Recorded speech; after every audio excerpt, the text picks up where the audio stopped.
Is this a bad animation? Is this a bad animation? Is this bad animation? Some things in the universe are just known to be true. The sun goes down, prices go up, tea goes cold, and Mega Man X7 is the worst in the X series. Aside from everything that has already been said about the game since it came out, what else can be said about X7? Well, for this plucky little animator, we can talk about the animation. But is it bad animation? It is. And if so, what is bad about the bad animation? Let's look at what's bad about it and how its sequel, Mega Man X8, attempts to fix some of these problems. Before we get properly stuck in, do you want to learn more about animation? Perhaps understand a bit more about the principles of animation, or ways to understand why your animation doesn't look as good as you want it to? Then why not make use of the offer I've linked in my description below for 2 free months on Skillshare, the sponsors of this video. Skillshare is an online learning community with thousands of classes covering dozens of creative topics, particularly animation. This video series in particular by Johannes Fast, sorry if that's not pronounced properly, is wicked as he works in this nice looking cell style art and he gets you started in hand-drawn character animation. Or there's this one by Fraser Davidson, getting you into lip-syncing animation if you want to have an animated avatar present your YouTube videos, for example. Skillshare is great because you've got industry veterans sharing their workflows with you step by step, and with the affordable premium membership you'll get unlimited access to join classes and communities that are perfect for you for less than $10 a month. That's pretty good, I'd say. It's like a Netflix subscription for learning animation. So go on right ahead and click that link. Go on. Anyway, back to the show. Game animation isn't like linear animation from them's golden olden times. Context is important in designing an animation for a character in a game. In oldie times, you could plan a specific action for a specific character in a specific situation. But in games, it might not always be possible, so you kind of have to round up how the animation will look for where it's used. So, one running animation for all terrain, for example, which is fine, many games do this. So what's this got to do with X7? Well, the animation in previous X games didn't necessarily look out of place, even though the animations looked exactly the same no matter where you were. And even though SNES X ran kind of fast, and PSX, get it, ran kind of slow. So why does X run funny in X7 then?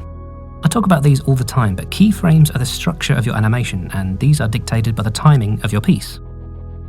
Timing is what turns this into this, or this into this.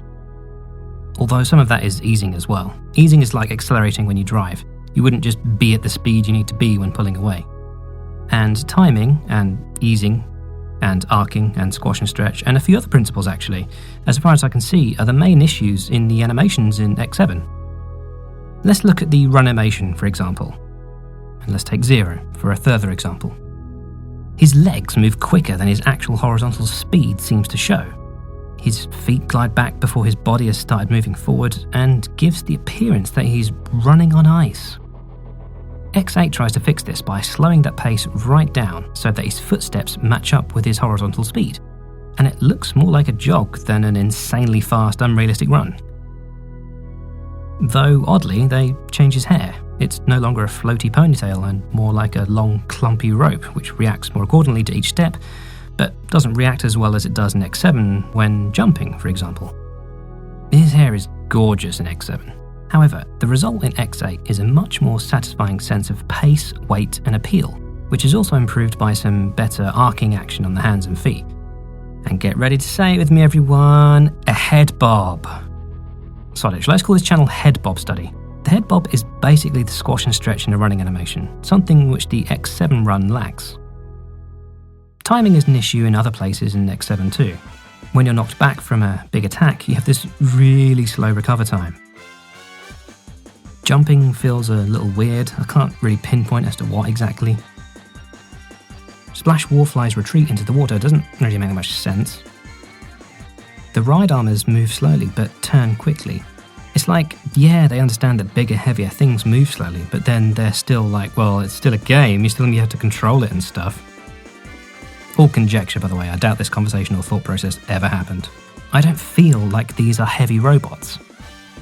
See, what I think this stems from is the desire to literally translate the character designs from previous 2D entries into a 3D environment, leading to this thick, outlined Bigfoot syndrome. something that was becoming a problem in Mega Man X6 with the illustrations, and something 3D Sonic games also tend to struggle with. The character designs don't seem to lend themselves too well to 3D movement. At least that's how it comes across. When you look at the actual foot part of that lower leg portion, it's not very flexible like how it is in X8. It doesn't seem like there's a hinge there or anything. Indeed, translating to 3D from 2D was a legitimate departmental concern during development. I mean, that's just what this source on Wikipedia says, which is here. Tatsuya this guy states that it was very difficult to get the right style of character. Perhaps this helps to explain the animation. I mean, every character has pivot points that move independently depending on if they're focused on a nearby enemy. Because, this game is 3D now, and aiming in third person in a Mega Man game is apparently pretty hard without some sort of auto-aim function. Even in the 2D sections of this 3D game. I mean, I'm less knowledgeable about model rigging, etc. I don't know 3D exploration affected the approach to designing the auto-aim movement. I mean, this whole thing is removed in X8 anyway, along with the completely useless duck move, so character models are kind of more focused on specific moves again. But the fact that all actions are seen from all angles means that moves had to be designed in certain ways. X's dash looks great from certain angles, and it really reflects the history of this move. It looks really powerful. And then from other angles it looks like arse. To contrast this with the development of X8, the game's artist, Tatsuya Yoshikawa, redesigned the characters and thought about how they might look if they were Revoltech toy figures. I really like this idea because he was thinking about how characters would occupy and function in a physical 3D space, rather than trying to force a flat 2D drawing off its singular plane into the third dimension. From an evolutionary point of view, the look and feel of X7 was probably inevitable. It's like the first pancake, you have to mess it up to get the next one right. Capcom were going the Mario 64 route of translating 2D to 3D, using an existing design instead of thinking up an entirely new approach, like they had already done with Mega Man Legends. It's like the identity of the X series was too precious to radically change for the sake of a more appropriate character model. So, as though taking an artistic cue from the Legends series, gone are the rugby ball style limbs from X7 and replacing them are the long cardboard tubes of X8. That's not to say the same animation couldn't have been achieved with rugby balls, but I think this rethought approach to the character design with movement in mind massively improved the animation. I mean, there are still things that are a bit off about X8, like Zero's hair isn't as good, it doesn't seem to flow as well. Wall jumping feels like it wasn't implemented properly, like you launch off a bit too far for it to look pleasing. But generally, the movement just feels a bit more satisfying in X8. And I think some more carefully applied animation principles like timing, arcing and squash are to thank. That and just small additional details like footstep juice. Translating 2D movement to 3D is a tough task, but it's clearly not impossible.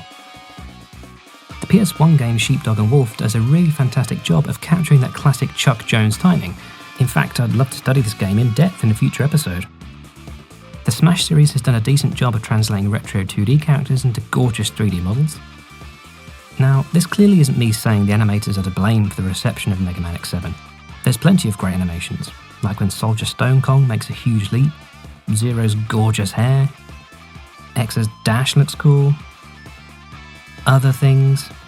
And this isn't me saying it's okay to bash animations just because they look bad or don't adhere to all 12 principles or all 5 fundamentals of game animation. There's usually a reason something doesn't look right. No animator intends to create a bad animation. Time constraints, budget constraints, coding complications, burnout, crunch, there's usually a reason for something looking off or bland. It's like X8 looked to criticisms of X7 and attempted to fix them. And when you compare the two games directly, you can see an increase in quality, like there's a better understanding of the characters. Is this video running on a bit? Yeah, it's time to wrap this up. So, what to take away from all of this? Just look at things in everyday life. Look at how things move, get a real-world understanding of timing and arcing motion, understand how robots are built, and then maybe next time you animate all of Mega Man X7 on your own, it won't look not as good as X8. But seriously, just study life, study the real world. That'll definitely help improve your animation. Okay, here come the credits. Thanks to my sponsors of this video, Skillshare. Seriously, you can actually learn really well from their platform. I mean, yeah, you pay a little bit, but when has anything ever not been worth paying for? Apart from maybe like cactus insurance or something. In case you couldn't tell, this was a bit of a silly toned video. I just can't be serious all the time, it gives me a headache. Thanks to my patrons too. Let's pick one at random. Robert Cassidy. Thanks, man. Thanks. Thank ye. Thanks. Next time is definitely Metroid Prime, I promise. Nothing will stop me from doing Metroid Prime next. Love you, bye!